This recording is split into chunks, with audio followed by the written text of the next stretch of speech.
Sejam muito bem-vindos, muito bem-vindas a mais um episódio do BonsaiCast. Hoje nós contamos com a participação especial e luxuosa dessa querida Rafaela Freitas, estudante de Direito da Universidade Federal da Bahia e que participou de um desafio internacional incrível. E eu quero ter a oportunidade de conversar com ela, principalmente por saber que a prática acadêmica faz e fez toda a diferença nessa trajetória que ela trilhou.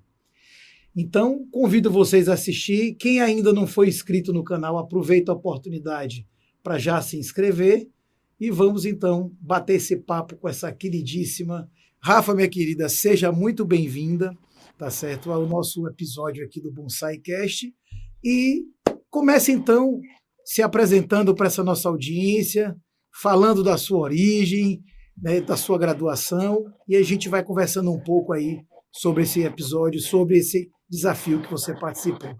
Bom, Gabriel, obrigada por me receber, e é uma honra estar aqui. E meu nome é Rafaela, eu sou estudante de graduação ainda da Universidade Federal da Bahia, eu estudo Direito, e sou daqui de Salvador mesmo. E assim, durante a faculdade, a UFBA, ela tem... Vou repetir. E a UFBA, ela tem muita preparação em questão de realmente um tripé universitário, de pesquisa, extensão.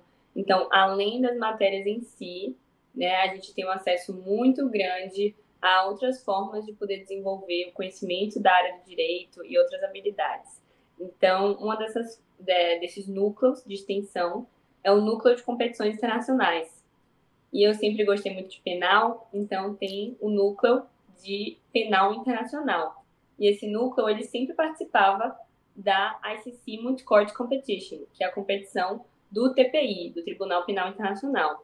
Então, ela é a maior competição de penal internacional do mundo, tem 87 times, Excelente. A maioria de mestrado já, e principalmente as faculdades europeias, elas levam muito a sério, então os treinadores, às vezes, eles recebem dinheiro para estar treinando o time, ou os alunos que participam do time não precisam cursar nenhuma matéria naquele semestre para poder se preparar. Na UFBA não tem isso não, estou fazendo todas as matérias não. Ou seja, na Universidade Federal, que a gente chama de Direito Penal Raiz. Lá a gente vai ter fora aí o Direito Penal Nutella, né? Exato. E na UFBA, a nossa preparação para a competição foi totalmente independente. Totalmente independente. Os nossos treinadores são estudantes também, que nem a gente. Então, realmente foi uma preparação totalmente independente. E, enfim, ganhamos. E foi, assim, um choque. Porque foi a primeira vez que qualquer time do Brasil ganha uma competição de multicorte de direito internacional. Nunca o Brasil ganhou uma competição de corte simulada antes, foi a primeira vez. E a primeira vez que um país da América Latina ganha a ICC Multicorte, que é a competição do TPI. Excelente. Rapaz, já estou começando a ficar empolgado aqui. O nosso episódio nem bem começou e a gente já tem aí um bocado de coisa para destrinchar. Mas me explica um pouquinho, Rafa. Primeiro o seguinte, já vou chamar de Rafa para explicar aqui a nossa audiência. Rafaela é filha de uma colega minha de escola, né, Moira, a quem eu também mando um abraço, que com certeza vai assistir, Mamãe Coruja, esse episódio, né, o papai dela também. E Rafa é estudante lá da UFBA. Eu tive também a oportunidade de participar, né, de cursar o curso de graduação lá na UFBA dos anos 95 a 99. Não tinha, Rafa, na minha época, esses projetos. E aí eu queria entender um pouquinho como foi que você se vinculou diretamente a isso. Moura me falou que você teve a oportunidade de ter uma vivência internacional de um intercâmbio, então lá tudo é inglês, eu imagino que seja. Então isso também acredito que tenha facilitado esse seu acesso a participar do núcleo. Então explica para a gente um pouquinho como é que funciona esse processo de seleção, como é que o aluno pode se inscrever para o núcleo e automaticamente inscrito ele já consegue se vincular a essas competições internacionais. Fala um pouquinho para a gente. Então, primeiro sobre a primeira questão, com certeza é uma competição que ela é inteiramente em inglês, então você precisa, tanto a parte oral, né, ou oradora, é em inglês, quanto a parte escrita, que são a preparação dos memoriais, né, que são 3 memoriais em torno de 40 páginas ali, definindo os pontos que estão sendo julgados. Então, sim, não é só o inglês, é um inglês jurídico também, né, então realmente a fluência ela faz diferença de fato. E quanto ao núcleo da UFBA, logo quando eu entrei, eles fizeram uma divulgação nas salas, etc. Então, brilhou meus olhos, eu achei muito interessante. E o que acontece? Você faz um processo seletivo para entrar no subnúcleo. Então, existem várias competições de direito internacional. Você vai ter de direito internacional público, como o JESSA, de direitos humanos, de direito penal internacional. Então, tem várias competições de corte simulado. É uma coisa assim bem comum internacionalmente. Eu acho que os países do Brasil participam tem alguns anos, mas tem outras faculdades internacionais já participam, já tem uma tradição maior, mas o Brasil já tem um tempo também que participa. Então, você faz um processo seletivo para entrar no subnúcleo. Então, você faz primeiro o processo seletivo para entrar no subnúcleo de penal internacional. Uma vez estando no subnúcleo, tem um processo seletivo interno para você poder fazer parte do time. Então, aí vai decidir quem vai ser o orador, quem vai ser o pesquisador. Então, tem 2 processos. E aí, uma vez estando no time, a gente se prepara, faz inscrição e participa da competição. Massa, que interessante. E assim como você, eu também sempre fui muito ligado ao direito penal. Inclusive, seu chefe, Sebastião, a quem eu também desejo um abraço aí, dedico um abraço, foi meu monitor na faculdade. Né, eu ali, com a professora Maria Auxiliadora, que com certeza você deve tietar bastante.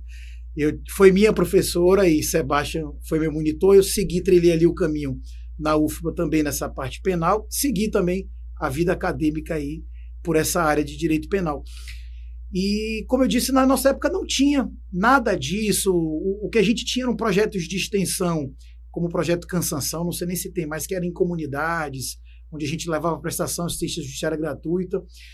Eu trabalhei logo desde o segundo semestre, já estagiei no SAJU. Não sei se você teve a oportunidade também de participar do SAJU e se esse contato com a prática em atendimento assistidos lhe deu também aí digamos assim, essa capacidade, competência para desenvolver melhor também essas atividades aí dentro do núcleo. Me fala um pouquinho disso, como a prática acadêmica em estágio na própria faculdade, na universidade, lhe também capacitou para chegar aí onde você chegou nos times. Não, com certeza. Até porque eu já estou no meu 8º semestre, né? Então, essa vitória, essa conquista foi já mais para o fim do curso, né? Já mais amadurecido. Então, eu participei do SAJU, participei da ABDECOM também, que é a Associação Baiana de Defesa dos Consumidores. Então, eu acho que um diferencial que a UFBA pôde me proporcionar são, de fato, grupos de extensão, grupos de pesquisa. Eu fiz iniciação científica, fiz por 3 anos o PIBIC, orientada pelo professor Maurício Requião. Então, eu acho que o que a UFBA ela oferece de melhor é esse estímulo à busca, tanto por extensão quanto por pesquisa, né? Que eu acho que é essencial para a graduação de Direito. Então, o SAJU foi meu primeiro contato, de fato, com a prática do direito, né? E é uma missão muito honrosa. O SAJU, para quem não sabe, ele presta apoio jurídico para pessoas hipossuficientes, e a Associação Baiana de Defesa do Consumidor também tem um trabalho muito legal. Eu era da parte da diretoria administrativa, então foram outras habilidades também que foram desenvolvidas. E a pesquisa, né, os anos de iniciação científica, ajudam para a gente poder saber metodologia de pesquisa, poder ter uma prática melhor, né, com o pensamento crítico e também com a pesquisa em si. Então, com certeza, durante os anos, ter construído esse arcabouço de experiências e práticas, né, que vão das aulas, né, meramente além das aulas de graduação, foram essenciais Excelente. Eu digo assim, o nosso público é um público das instituições de ensino superior e o Bonsai, como uma plataforma que faz o gerenciamento das práticas acadêmicas, do núcleo de prática jurídica, né, para até esclarecer para a nossa audiência, o SAJU é o NPJ da Universidade Federal, né, do curso de Direito da Universidade Federal da Bahia. Só que, como tradicionalmente, né, sempre foi designado como SAJU, então, mesmo que ele represente o núcleo de prática jurídica, ele é conhecido como SAJU. Eu tive a oportunidade, desde o segundo semestre, Rafa, de estagiar no SAJU, depois me formei e fui monitor do SAJU. Essa ligação com o núcleo de prática, ela umbilicalmente com a minha existência nessa área do direito. Então, a gente percebe a importância de atender os assistidos, de oportunizá-los o real acesso à justiça e como faz toda a diferença na vida deles, né, ter esse apoio. Só que o que você está falando aí é algo tão importante. Você tem um tripé, como você falou, né? Tem a graduação, tem um conhecimento teórico, tem essa formação, tem a pesquisa e tem a extensão. E o núcleo de prática jurídica é um dos principais projetos de extensão que a universidade tem. Quer dizer, ali lida com a prática, com a comunidade, atende o público, oportuniza o acesso a mediação, solução de conflitos, ajuizamento de ações. Então, possibilita, de fato, o acesso, né, a bens que ele, se não tivesse esse apoio que o SAJU, que o NPJ dá, a comunidade não conseguiria ter esse acesso. E aí eu queria aproveitar, então, você se letrou, se versou na graduação, tendo seus conhecimentos teóricos. Por outro lado, avançou para a pesquisa, que a universidade também lhe proporcionou com o PIBIC, que a gente participou aqui na época do mestrado. Eu estava também acompanhando os bolsistas do PIBIC, no doutorado a mesma coisa. Então, a gente conseguiu avançar por essa área e ver a importância desse conhecimento produzido com a pesquisa enriquecido, né, e a extensão. Então, como você falou, o tripé ele fica perfeito e oportuniza a formação de um conhecimento abalizado, estruturado. Então, com certeza, você avançou para o evento internacional com uma base muito sólida, né? Um conhecimento teórico que com certeza foi exigido seu lá, e eu vou pedir já para você já falar um pouquinho aí como é o evento mesmo, como foi o frisson, como foi a defesa, né? Fala um pouquinho para a gente conhecer, e essa base que você formou com certeza foi decisiva para você lá. Pronto, a multicorte, né, é uma corte simulada, é uma competição de corte simulada. Então, eles fazem um caso fictício de direito penal internacional, que seria, né, então, julgado pelo TPI, no caso fictício que eles propõem. Então, eles têm 3 pontos de discussão. A jurisdição territorial e temporal. Então, nesse ponto, é uma discussão que é muito similar ao que está acontecendo com a Crimeia. Sempre eles tentam fazer uma discussão que está em voga no direito internacional. E uma situação similar com a Crimeia, porque um país fictício teria atacado uma parte do território de outro país fictício, só que essa parte desse território depois declarou sua independência e se anexou com aquele território, né? Chegou a anexar. Seria comparável com a Crimeia, porque a Crimeia teve uma declaração de independência, só que não foi reconhecida pela comunidade internacional, mas seria a discussão se o artigo 12.3, que seria o artigo em que você aceita a jurisdição da corte retroativamente, poderia valer para um território que, à época, era parte do país que assinou a declaração, mas que hoje já não faz mais parte, né? Se também essa independência tinha sido legal, tinha sido legítima. A segunda discussão seria sobre o ponto material, porque o crime cometido seria a liberação de insetos modificados que destruíram plantações, então as pessoas estavam morrendo de fome e de suicídio por conta das circunstâncias, então teria sido enquadrado como ecocídio. Só que o ecocídio ele não é um crime da ICC. A ICC ele vai ter genocídio, crime contra a humanidade, crime de guerra e crime de agressão. Só que a discussão o ecocídio ele pode ser considerado um crime contra a humanidade de outros atos inumanos, que é uma cláusula abrangente para situações não previstas. Aí essa seria a segunda discussão. E a terceira discussão quanto à questão das evidências, se as evidências eram suficientes para o pre-trial, que é a confirmação da denúncia, mas ainda não de fato, não seria de fato considerado que tem certeza que o crime cometeu, mas isso seria só uma confirmação da denúncia naquela primeira fase. Sim. Tem evidências suficientes para essa primeira fase. Então, que também é uma discussão similar, porque seria baseado num... É difícil às vezes, porque a gente faz tanta a competição em inglês que você fica com a palavra em inglês. Solte seu vernáculo. Mas é um relatório das Nações Unidas, se um relatório das Nações Unidas seria suficiente como evidência, porque é uma coisa que tem se tornado muito comum na comunidade internacional são a criações de mecanismos de investigação. Então, você vai ter um mecanismo de investigação da Palestina, da Síria, da Ucrânia, de Mianmar. Só que esses mecanismos todos foram criados por órgãos da Assembleia Geral. E, em tese, não deveria ser criado pelo Conselho de Segurança. Então, tem essa discussão. É válido... Sobre a legalidade da prova, né? Isso, exato. Legalidade e, naquele caso, também suficiência. Mas seria os dois também, se ela foi criada por um órgão legal. Porque já tem sido muito aceito relatórios desses mecanismos, só que se você vai para a letra da lei mesmo, em tese, seria do Conselho de Segurança a função de criar. Poderia se alegar, então, aí, por exemplo, uma ilegitimidade na criação do órgão e, por conta disso, a contaminação, né? Isso, exato. Então, todos os times, eles têm que ter os 3 papéis. A defesa, que é quem está apelando, porque a denúncia chegou a ser confirmada e a defesa apela para que se reveja a decisão. A promotoria e o representante legal do governo.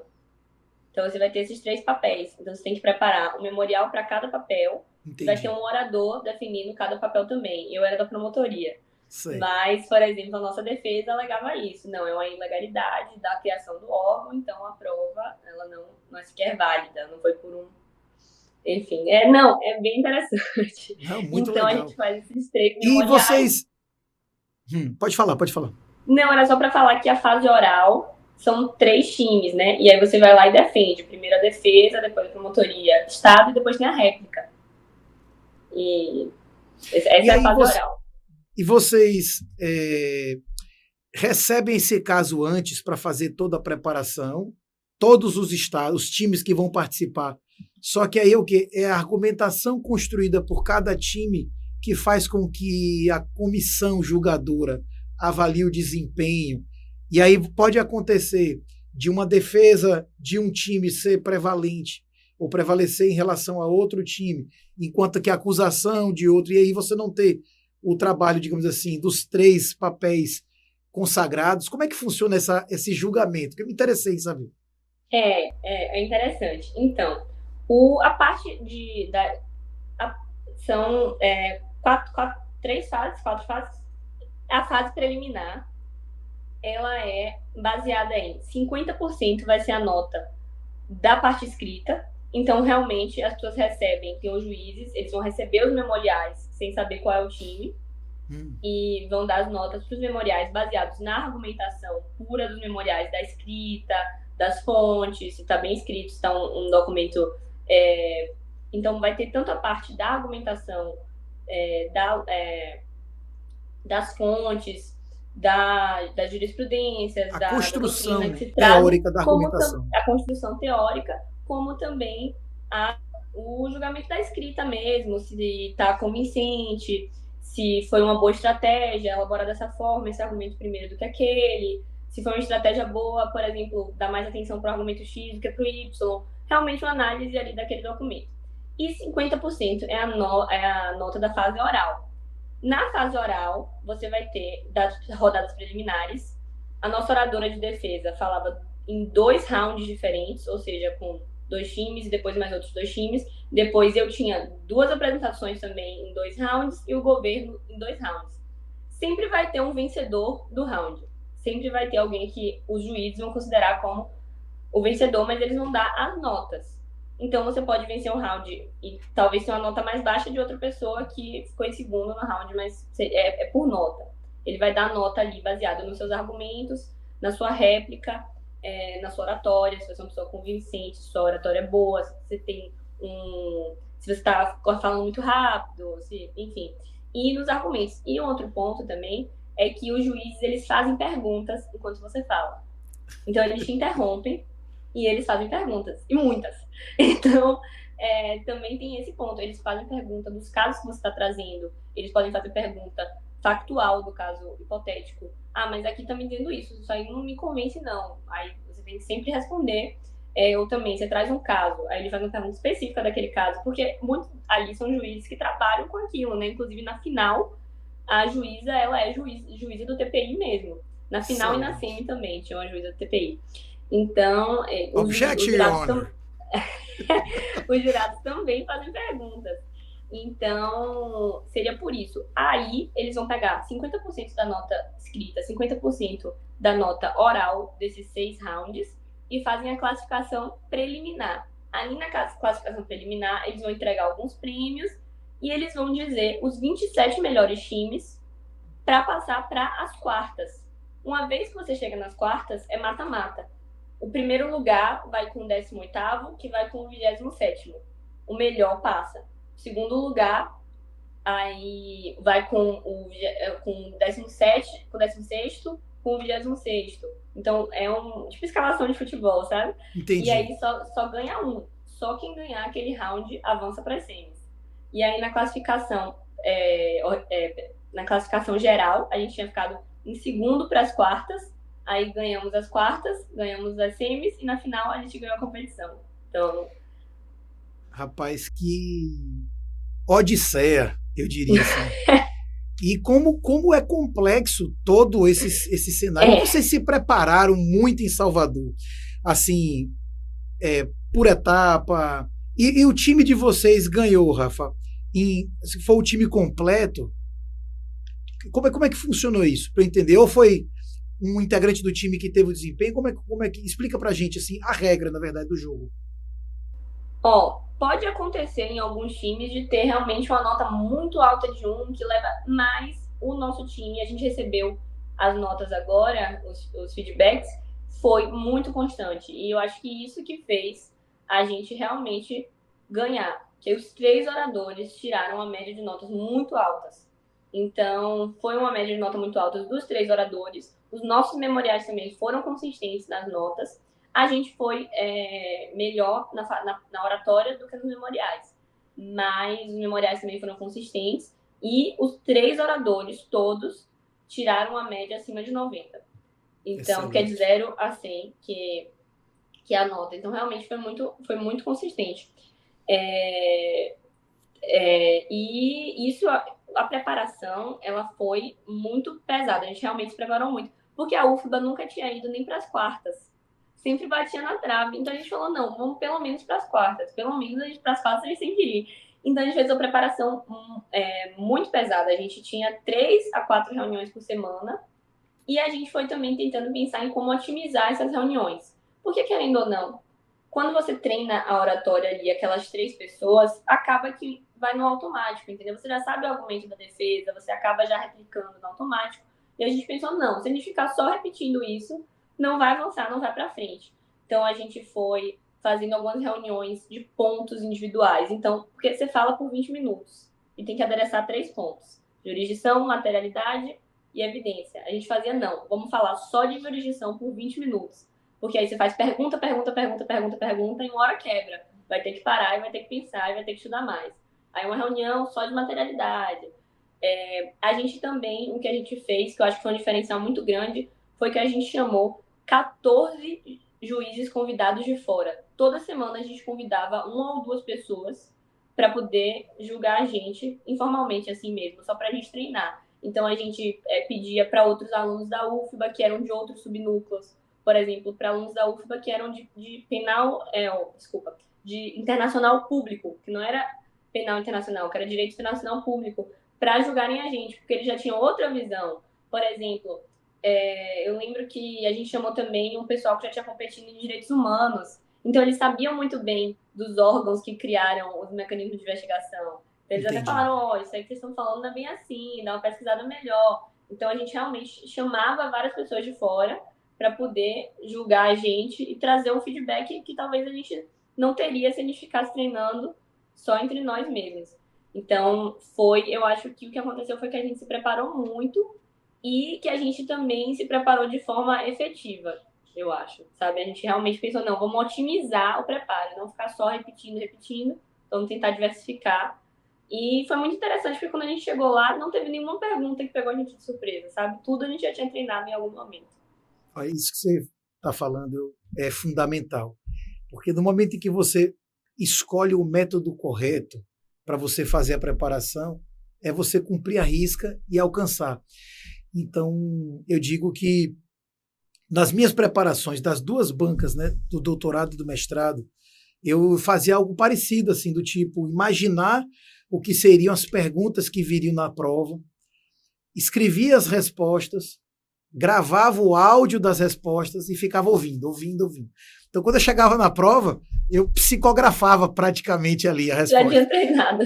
Então, é exatamente. Então, a estratégia de vocês de, primeiro, potencializar cada tema, eixo temático, né? E vocês explorarem ao máximo, vocês já se anteciparam para eventuais perguntas que poderiam vir. E tudo isso, Rafa, já em inglês. Tudo você já treinava em inglês e falava. Não, a gente já Então, treinava em inglês. só pessoas que também tinham esse conhecimento, compreensão do idioma e que poderiam fazer essa avaliação com você. Sim, tudo nós treinamos em inglês e isso é até bem interessante, porque alguns membros, não do time, mas do subnúcleo, né, eles passaram para o subnúcleo, mas não passaram para o time, não tinham um inglês tão bom quanto entraram, mas durante a preparação, ajudando o time, ajudando a gente, hoje já falam inglês fantástico. Então, realmente, eu acho que é uma coisa que eu falo para todos os alunos que estão assistindo, que é uma coisa que você pode adquirir com o tempo e com a prática, e enfim. E eu acho que talvez uma competição internacional ou algum projeto que engaje, que seja coletivo, dá até mais gosto de poder estudar esse outro idioma, né? Não, com certeza. Queria que você falasse aqui, Rafa, algum fato curioso, assim, fugindo um pouco do jurídico, que pegou de vocês de surpresa, ou que foi muito inusitado, e que aconteceu lá durante assim o evento. E também dá pra gente aqui um pouco de spoiler aí de como é o TPI, assim. É um tribunal muito sério, próximo assim do nosso STF, STJ, ou tem um ar de suavidade, leveza? Fala pra gente aí. O TPI é a prova de bomba. Então, só para entrar lá, a gente teve que chegar 2 horas antes, passar por raio-x. Parecia que eu tava indo viajar de avião. Passava por raio-x, e era um negócio antibomba, e era policial, e era esse, era aquilo. E aí você Segurança entra. máxima. Porque só a final é no TPI. As outras fases são na Universidade de Leiden. Então, você pode ir assistir do TPI, mas você não chega a entrar na sala, você fica ali em cima. E que é até assustador, né? Porque a gente entra na sala, aquela sala enorme, e aí eles abrem a cortininha assim, aí tem um monte de gente sentada assistindo. Eu falei, meu Deus. Aí é tão grande a sala que você tem que ficar com um fone para poder escutar a pessoa te faz uma pergunta, entendeu? Porque o juiz está tão distante que você precisa estar com o fone. Não, eles, pelo menos minha juíza do TPI mesmo, ela era bem séria. Ela chegou, ela falou assim, ó, falem devagar. Isso aqui é um tribunal internacional. Aí, falem devagar. Aí eu falei, não vou falar devagar. Mas é ótimo. Eu acho que dois fatos, assim, que eu acho interessante. Um, foi porque a gente é brasileiro, né? Então, sempre que a gente ia passando, avançando nas fases, a gente fazia uma festa, gritava, não sei o que, não sei o que lá. E aí, quando teve a final, tem a hora, né, do round mesmo, da apresentação, e tem um momento que você espera, as cortinas fecham, os juízes saem e eles vão deliberar para escolher quem venceu. O conselho E de nesse sentença, momento, quase. a gente fica esperando lá, né? Aí veio o organizador da competição falar e chamou a gente e falou assim, ó, olha só, eu sei que vocês são animados, eu sei que vocês são latinos, eu sou grego, eu sei como é. mas segura a onda, não pode gritar no TPI. Não é para gritar. Aí quando a juíza voltou, que ela estava indo anunciar, ele olhou pra gente e disse assim, segura um pouco. E eu acho que... E a outra coisa que foi bem interessante foi que a gente criou um argumento que ninguém tinha. E isso foi muito interessante, porque eu estava lendo o caso e aí eu percebi que a discussão era que o crime tinha sido cometido num território que tinha declarado independência, né? Só que quando você lia o caso, a conduta de... Teoria do delito pura. Aí você tem Não, sim, um mestre ao seu lado aí, que é Sebastião. A conduta em si, que era a conduta de jogar os insetos, que a conduta em si seria jogar os insetos que destruíram as fazendas, né? E as plantações.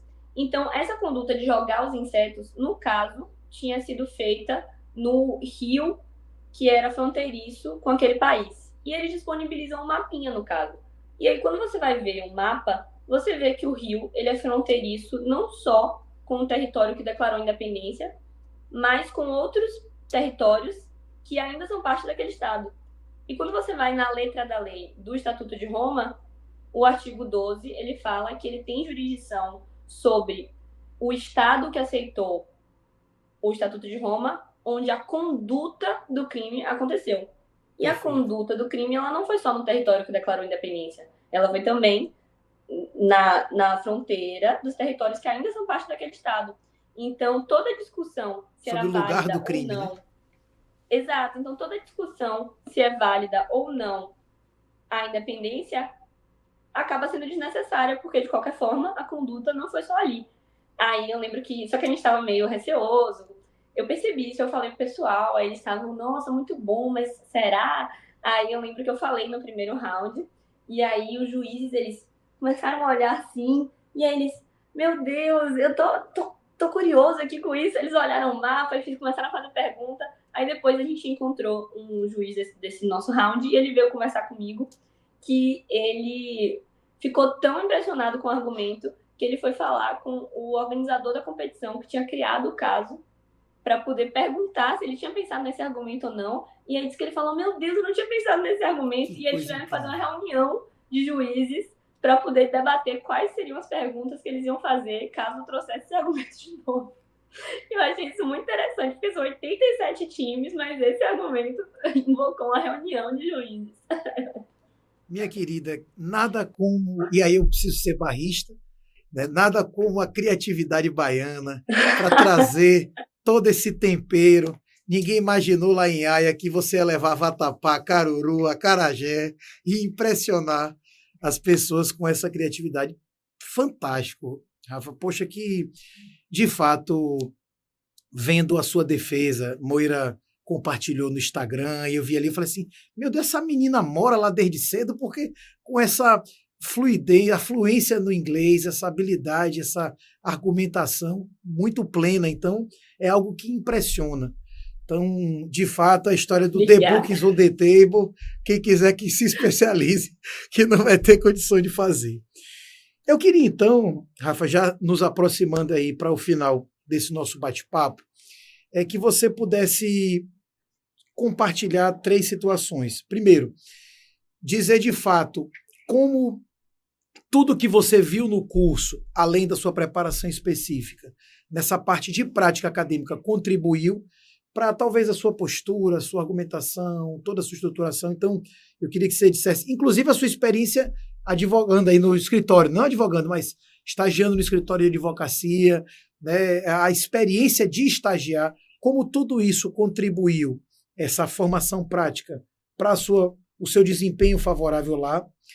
Queria também que você dissesse que lições você aprendeu, né, nesse evento, e fechar dizendo assim, que você deixe uma mensagem, né, para os alunos que nos assistem, uma mensagem inspiradora, motivadora, né, para aqueles que nos acompanham, que estão assim como você, ainda na graduação do direito, ou que acabaram de se formar e pretendem trilhar aí, quem sabe, uma carreira internacional. como você já começa aí mostrando resultados? Olha, então, primeiro, quanto à prática, eu acho que com certeza foi essencial para a performance, tanto a prática jurídica que eu pude ter no SAJU, tanto a prática jurídica que eu tive aqui no estágio. Eu acho que, principalmente, com uma responsabilidade, eu acho que quando você começa, de fato, a entrar na prática jurídica, você visualiza que você não está mais só na teoria, você está realmente, você tem um papel importante ali para aquela pessoa que está dependendo de você e está contando com você. Então, eu acho que é um senso de responsabilidade que você ganha com a prática e que ele vai ser aplicado para outras áreas da sua vida. Inclusive, a responsabilidade com você mesmo, para você poder correr atrás dos seus objetivos. E diria também, com certeza, com a questão de escrita jurídica, de oratória, imprescindível. O SAJU e o estágio foram de um crescimento exponencial para mim, uma vez que eu comecei de realmente poder entender o direito muito além do que é importante, que é essencial. A graduação em si, né, as aulas e o conhecimento teórico, ele é essencial para você poder fazer uma prática de qualidade, mas você ter, de fato, o contato com a prática é uma experiência que ela é muito peculiar e muito necessária. Eu diria também, no que se refere às lições que eu recebi, eu acho que é principalmente de acreditar no nosso potencial.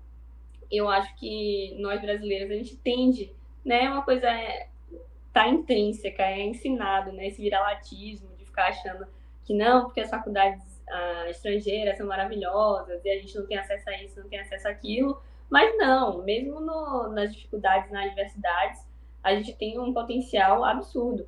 E também eu acho que, praticamente, eu diria, não de uma forma mais prática, eu diria que me ensinou que preparação, ela precisa de lógica. Então, não adianta só você ficar preparando, repetindo, e você não está otimizando.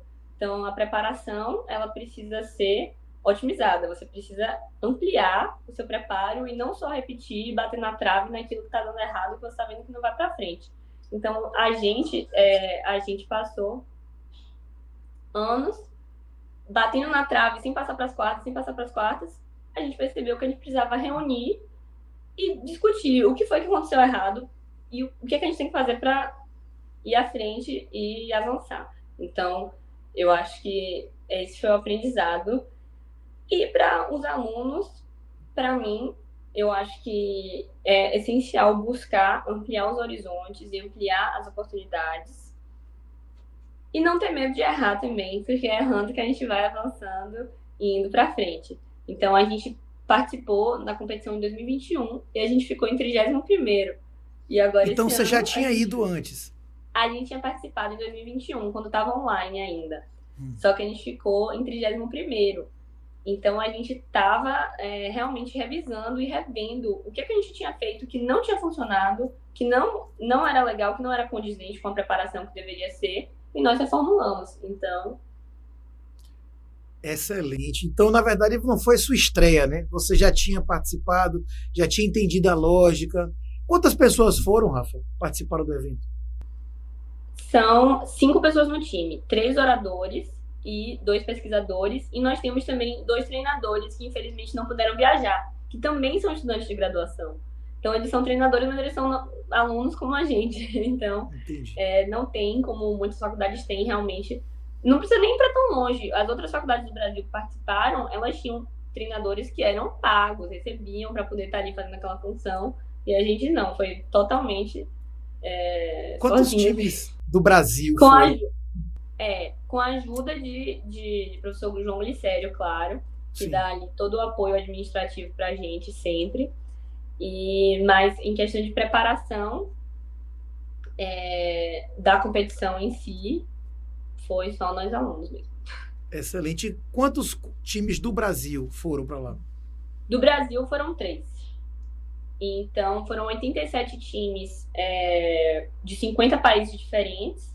Do Brasil foram 3. E alguns países têm fases nacionais, porque só podem ir 5 times de cada país. Então, por exemplo, a China teve uma fase nacional com 50 times. Então, escolheram 5 melhores daqueles 50 para poder participar. Na Índia, acho que foram 32. E aí escolheram os melhores 5 daqueles 32. Rapaz, uma galera participando do evento, né? É. E não rolou uma festa aí depois do... Teve, foi ótimo. Não, foi o máximo. Teve uma festa de comemoração também. O organizador da competição pediu para tirar foto com a gente. Foi o máximo. Não, teve uma confraternização, foi uma festa super legal até, foi na praia, foi ótimo. Poxa, excelente.